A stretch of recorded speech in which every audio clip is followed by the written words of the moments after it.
We have the proof, and a special purpose appeal. October 8, 2020 by Anna von Reitz. I have just gotten off the phone with our banking officers. We have the proof that our American government operating in international jurisdiction, our states and people, are owed vast amounts of actual assets. We have FDR on movie reels admitting that his administration illegally and immorally confiscated 20,000 tons of privately held American gold. $6 trillion he admits was used to fund the Federal Reserve Central Bank, and the rest was used to bankroll the World Bank and International Bank of Reconstruction and Development (IBRD). These actual assets and the profit thereof are actually owed to the American people. Literally. Factually. We also have proof that our money was used to make many, many purchases of land and soil, including some that the general public has never been made aware of. For example, the land of the Philippine Islands was purchased in the wake of the Spanish-American War with our money and in our names.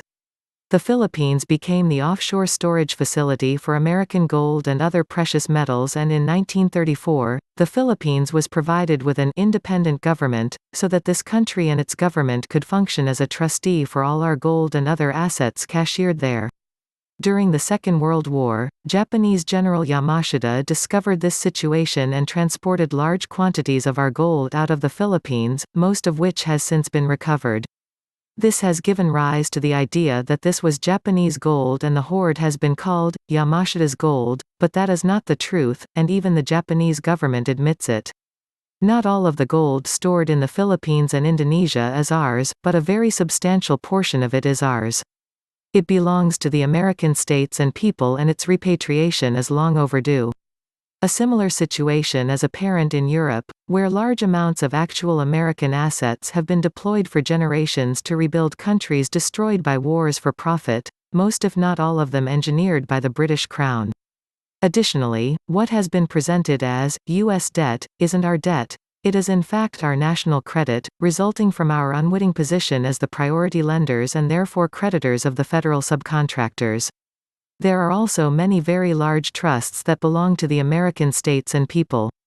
These so-called legacy trusts have basically been stolen by bank trustees seeking to obliterate the liabilities of their banks by making the false claim that these special deposits, which were kept on a separate ledger system, were abandoned, depositors' identity and whereabouts unknown.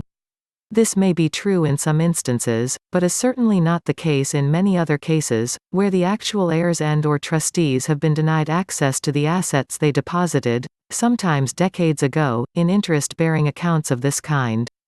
Numerous kinds of trusts and such special deposits have been impacted by this self-interested graft on the part of the banks. The most famous example is that of the Chinese gold that was deposited by the nationalist Chinese government with the New York Fed in 1928, and Neil Keenan's long struggle to return it to the Chinese people. Americans have suffered the same mistreatment.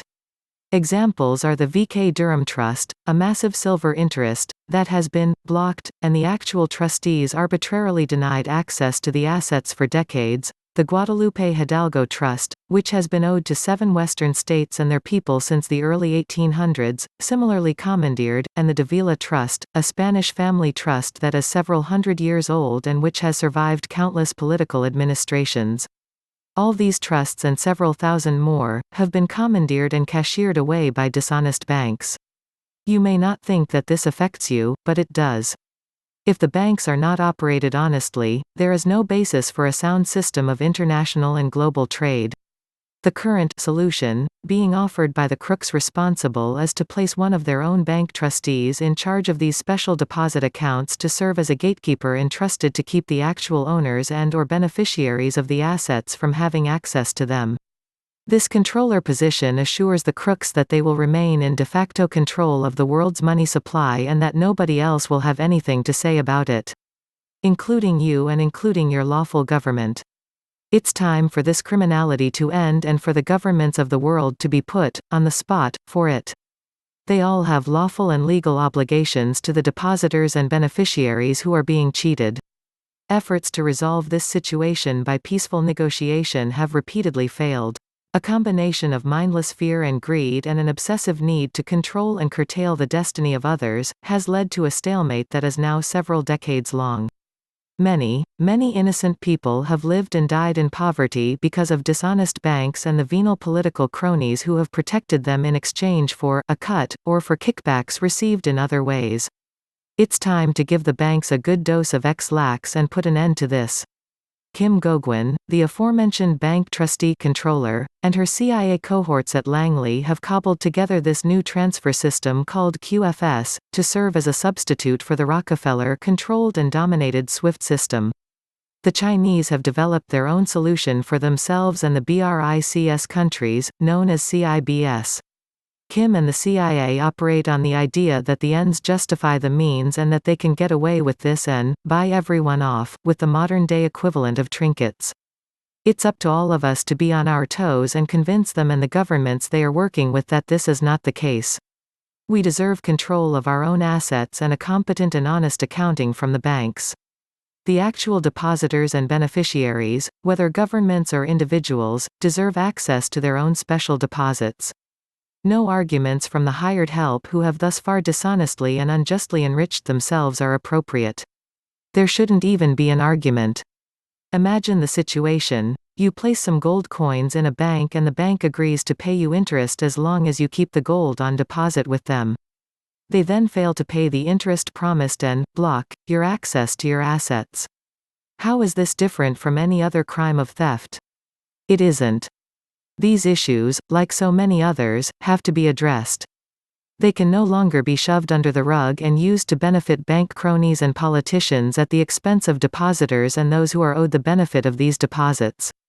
Bear in mind that you are all involved in this, you are all depositors and you are all beneficiaries, and you all have a stake in it, too, far beyond $1,400 a month for 4 years.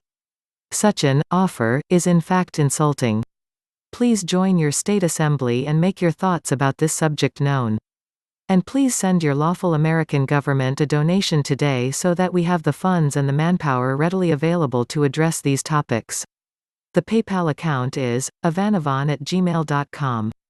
The snail mail is Anna Maria Riesinger, C.O. Post Office Box 520,994, Big Lake, Alaska, 99652. Time is of the essence and we are operating on fumes. This is your future as well as ours, your inheritance as much as ours, and should be your concern as much as ours. Please be as generous as you can.